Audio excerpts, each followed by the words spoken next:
today's video. We've got an unboxing and we've got something in from Nextorch. Let's get into it. Alright, a few weeks ago I got an email from Nextorch and they were wanting me to do a review on a few different items, and the stuff they wanted me to do a review on, I wasn't really interested in it, but I did go on their website. I was looking for a new light for the Cox Arms EMR1 because we have not put a light on it yet, and I ran across this WL50IR. Now this light has got some pretty awesome features on it, and we'll get into that here in a second. But first off, let's go through the packaging here. So this is the top of the box, the sides, just got the white bottom, but let's open this up. It's a really nice packaging here. So we've got our owner's manual here, and I think we're just going to hold off on opening that up.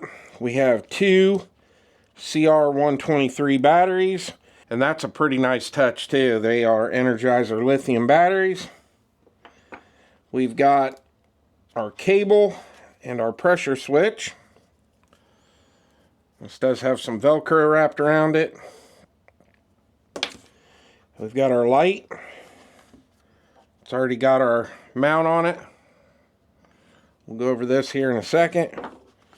Looks like we got a piece of 3M two-sided tape. And let's see here. We've got some more stuff in the bottom.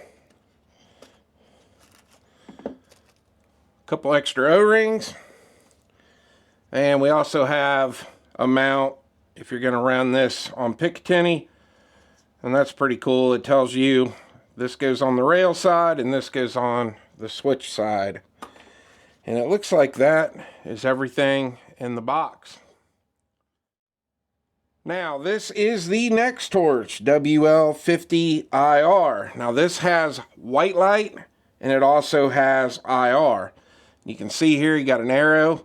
It's on white right now, and you can turn it to IR, and we'll get into that here in a second. Real quick, let's go over some dimensions on this. It is 159 millimeters long.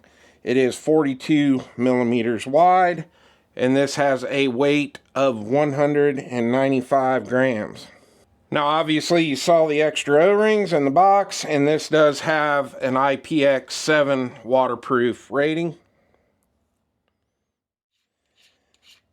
Now, I am not an expert on lights, but I thought this was pretty slick. So, if you look here, we have this sleeve inside our light.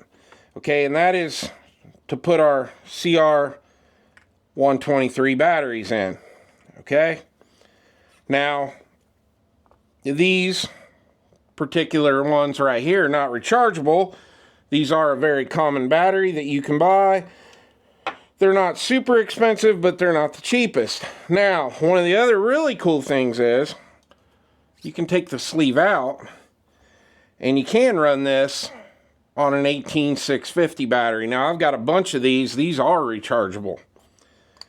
So you take the sleeve out and now you can put the battery in, and you can run it on two different power sources. So it depends on what you want to do. If you want to continue to buy the CR123 batteries when they go dead, you can have a couple extra new ones on you and put them in, or you can buy a few of these, charge them up, and carry these with you. But there is a downside to that. So on the CR123 batteries, this thing has a max output of 860 lumens on the white light. But if you're going to use the 18650 batteries, it's going to drop down to 750 lumens. Not a huge difference, so just something you want to keep in mind. If you do want to use the 18650, you are going to lose some lumens. Now the next thing everybody's going to ask, what is the candela on this? This has 25,600 candela. Alright, so let's talk about the mounting system on this. So this does have a toolless mounting system. Nice smooth turn on this. And this does mount on a Picatinny 1913 rail. They do have other options for mounts on their website, but this is the one that comes with the light when you buy it. All right, so let's get into the modes and how to use them. So on the back here, you've got a little white line, and right now that is pointing it off. So if we hit the button, you cannot turn it on. You twist it, put your white line on one, and now we're on low. Hit your button here on the back, and obviously this is if you're using it for a handheld. Okay, now we're on medium, and if we turn our switch again, we are on high. And now we are pushing our 750 lumens because I do have the 18650 battery in it. There is also a blue indicator light here on the back of the cap, letting you know that it is on. Turn it off and it shuts off. Now let's say you do not want to use the white light and you want to use IR. So you have your arrow here. You're going to twist this and you are going to turn it on. And I doubt the camera is going to pick that up, and we'll see. I am pretty familiar with IR lights because I have a couple, because I do have night vision scopes on some of my hunting rigs. There is a very light glowing red light in there. That is how you know that your IR is on. We'll shut that back off, and if you want to go back to your white light, just turn it right there. That's a pretty awesome feature. All right, let's test out our pressure switch. So now what you're going to do, this is pretty cool here. You got your switch here on the back. Okay, this is going to unthread. And you're going to set that off to the side, and now you're going to take your pressure switch and you're going to put that in there just like that. And we're going to thread that on. Okay. Now our switch here, it looks like we have two buttons. So here underneath the Velcro, we've got just our momentary. Push it, turns on, let off, it shuts off. All right, and then here in the middle, we got our main switch. Nice positive click. That turns our light on. Hit it again and it turns it off.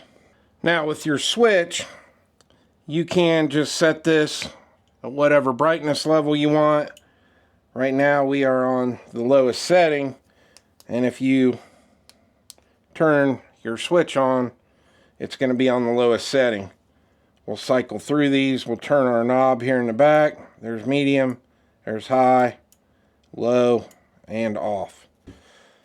All right, now you can mount this with Velcro, or you can mount it with this Picatinny mount, or you can use the two-sided tape. I think I'm going to go ahead and just try the Velcro and see how it works and what I think about it. Once this thing is fully unwrapped, it's pretty long. It will actually wrap all the way around your rail. So I think I'm going to try that and see how it works. All right, I'm going to go ahead and get this put on the Cox Arms EMR1. I can't show you that here on YouTube. And then we'll get it outside and check our beam distance and all that good stuff after dark.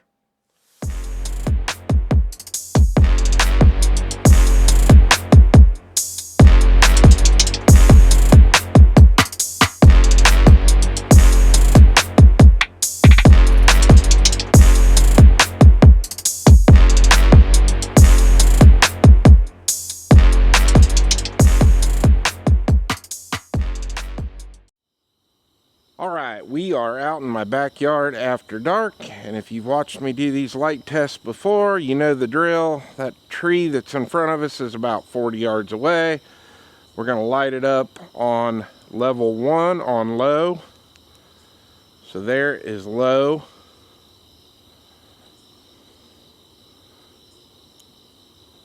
Okay, I turned it the wrong way. Alright, we're going to turn it back on. That's level 1. There's our medium setting. And there is our high setting. Boy, I like that beam. That is nice. All right, now we're out on the back edge of my property, and that tree line out there, that is exactly 200 yards away. I'm gonna light it up in low. I can just barely see the edge of the tree line. I'm gonna turn it up. There is medium. Now I'm starting to be able to see a little bit out there. And there is high.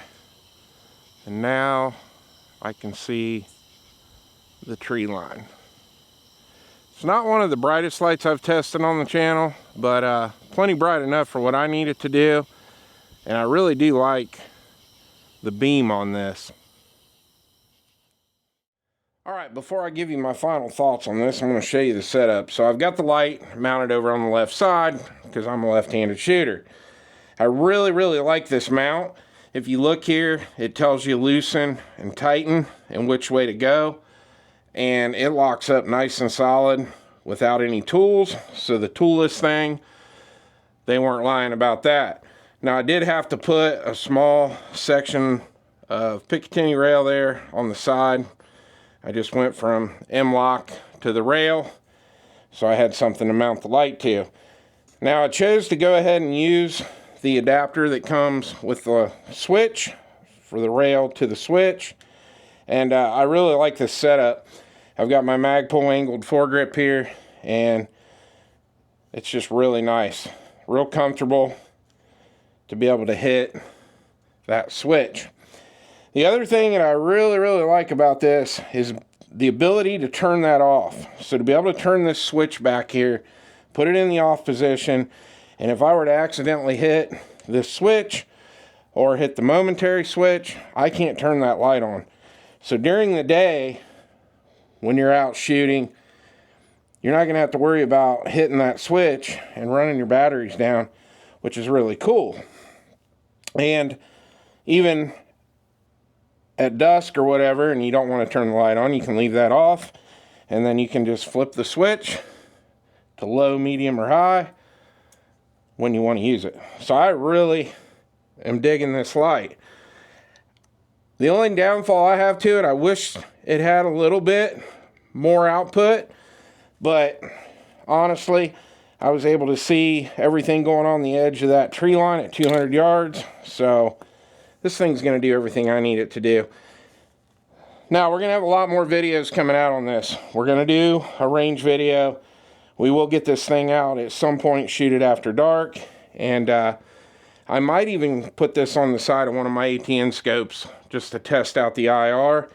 And other than that, I'm pretty happy with it. I did take one of these Velcro tabs that came with it, and I used that to just tie my cable off. I just ran it right through that slot, and then I just cut it to length. So it's real easy to take off. Just pull the Velcro and loosen this up by hand. I can remove the light and use it for a handheld light. It's just a really nice light, really well designed. I'm real happy with it. Well, I hope you enjoyed the video. Please like and subscribe, and I'll see you on the next one.